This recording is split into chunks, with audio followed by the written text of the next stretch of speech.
সম্মানিত দিনদার বন্ধুরা, আজকে আমরা সূরা হাশরের 4 আয়াত সহি শুদ্ধ করে শিখব ইনশাআল্লাহ।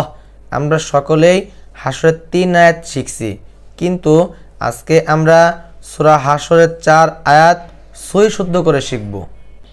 আউযু বিল্লাহি মিনাশ শাইতানির রাজিম। বিসমিল্লাহির রহমানির রহিম। লাউ আং বললাম কেন? সকলে খেয়াল করুন।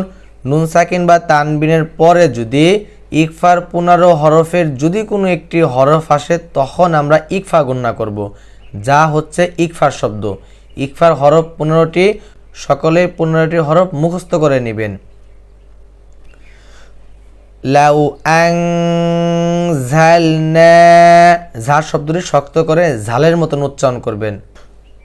লাউ আনজালনা হাযাল কুরআনা, হাযাল কুরআনা।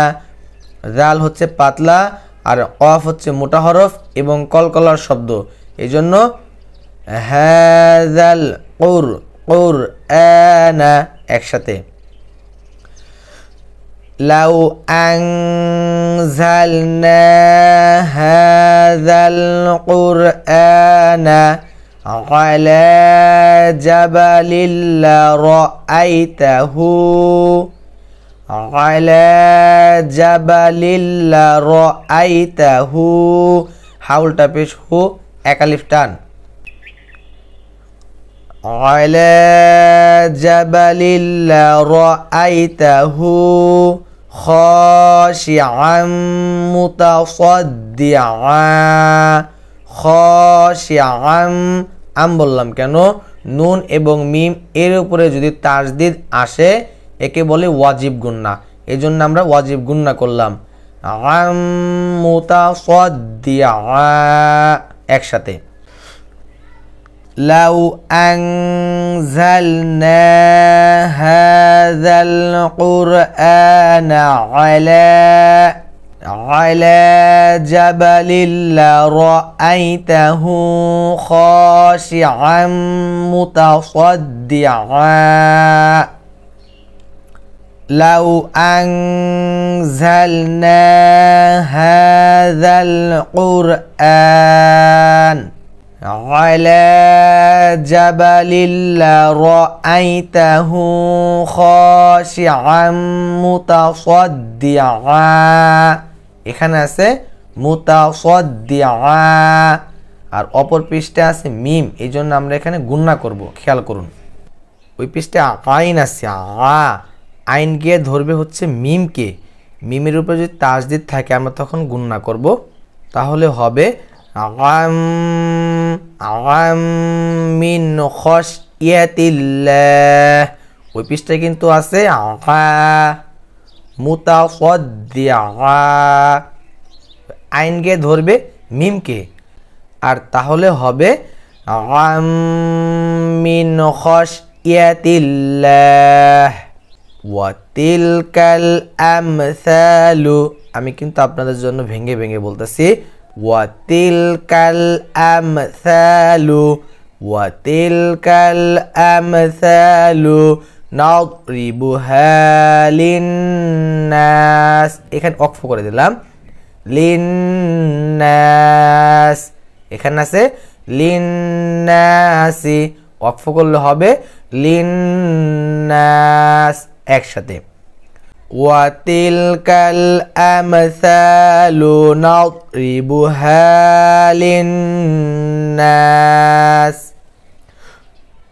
লাআল্লাহুম ইয়াতাফাক্কারুন, লাআল্লাহুম ইয়াতাফাক্কারুন।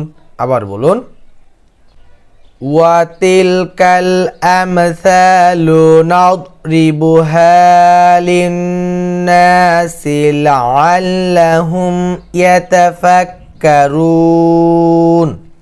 হু আল্লাহুল্লাযী, এখানে টান দিবেন এক আলিফ। আর ইয়া হলো মদের হরফ, আর মদের হরফ তিনটি, আলিফ ওয়াও ইয়া। ইয়া থাকার কারণে এখানে এক আলিফ টান দিবেন। হু আল্লাহুল্লাযী লা ইলাহা ইল্লাহু, হু আল্লাহুল্লাযী লা ইলাহা ইল্লাহু আলিমুল গায়বি ওয়াশ শাহাদাহ।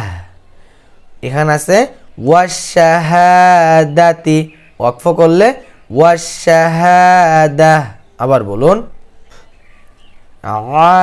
আলিমুল গায়বি ওয়াশ শাহাদাহ হুয়ার রাহমানুর রাহিম, হুয়ার রাহমানুর রাহিম। আবার আলিমুল গায়বি ওয়াশ শাহাদাহ হুয়ার রাহমানুর রাহিম, হু আল্লাহুল্লাযী লা ইলাহা ইল্লাহু। আবার বলুন, হু আল্লাহু, আল্লাহ না, খেয়াল করে পড়তে হবে। হু আল্লাহুল্লাযী লা ইলাহা ইল্লাহু, হু আল্লাহুল্লাযী লা ইলাহা ইল্লাহু আল মালিকুল কুদ্দুস, আল মালিকুল কুদ্দুস। এখানে কফ শব্দটি হচ্ছে কলকলার শব্দ, এই জন্য কুদ্দুস, আল মালিকুল কুদ্দুস সালামুল মুমিনুল মুহাইমিন, আল মালিকুল কুদ্দুস সালামুল মুমিনু, মুমিনু ঝটকা দিবেন, মিম হামজা পেশ, মুমিনুল, মুমিনুল মুহাইমিনুল আজিজুল জাব্বারুল মুতাকাব্বির। খেয়াল করেন, জাব্বারুল মুতাকাব্বির। আবার আল মালিকুল কুদ্দুস সালামুল মুমিনুল মুহাইমিনুল আজিজুল জাব্বারুল মুতাকাব্বির, জাব্বারুল মুতাকাব্বির। আবার বলুন, আল মালিকুল কুদ্দুস সালামুল মুমিন, আল মুমিনুল মুহাইমিনুল আজিজুল জাব্বারুল মুতাকাব্বির। আমি আপনাদের সুবিধার জন্য প্রত্যেকটি হরফ ভেঙে ভেঙে বললাম। এরপরে সুবহা, হা শব্দ শক্ত করে বলবেন, এক আলিফ টান। সুবহানাল্লাহি আম্মা ইউশরিকুন। সুবে বললাম কেন?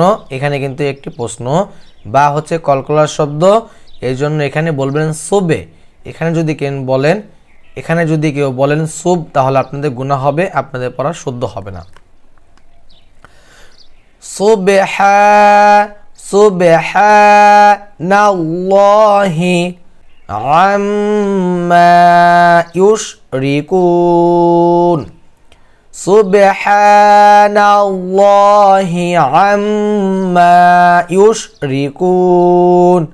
নাল্লানা, নাল্লাহ, সুবহানাল্লাহি আম্মা ইউশরিকুন। হু আল্লাহুল, হু আল্লাহ, not who Allah, who আল্লাহুল Khaliqul বারিউল, who আল্লাহুল Khaliqul, লিকুল cough কলকলা, লিকুল বারিউল মুসাউফিরু, Lahaul Asmaul Husna. মুসাউবিরু, ওয়াউজের way, অনেকে বলে ওয়াউজের ই, এই জন্য এখানে বলে মুসাউইরু, কিন্তু আমরা কিন্তু বলবো আল মুসাউবিরু একসাথে। হু আল্লাহুল খালিকুল বারিউল মুসাউবিরু লাহুল আসমাউল হুসনা। লাহুল আসমাউল হুসনা একসাথে। হু আল্লাহুল খালিকুল বারিউল মুসাউবিরু লাহুল আসমাউল হুসনা। ইউসাব্বিহু লাহু মা ফিস সামাওয়াতি ওয়াল আরদ। দদ হচ্ছে মোটা হরফ, এই জন্য সকলে মোটা করে বলবেন ওয়াল আরদ। ইউসাব্বিহু লাহু মা ফিস সামাওয়াতি ওয়াল আরদ ওয়া হুয়াল আজিজুল হাকীম একসাথে। ওয়া হুয়াল আজিজুল হাকীম। আবার বলুন ইউসাব্বিহু লাহু মা ফিস সামাওয়াতি ওয়াল আরদ ওয়া হুয়াল আজিজুল হাকীম। সম্মানিত বন্ধুরা, সকলে সূরা হাশরের 4 আয়াত সহি শুদ্ধ করে শিখবেন এবং অপর ভাইকে শিখাবেন। আজকের মতো ভিডিওটি এই পর্যন্তই। সকলে ভালো থাকবেন, সুস্থ থাকবেন। আল্লাহ হাফেজ।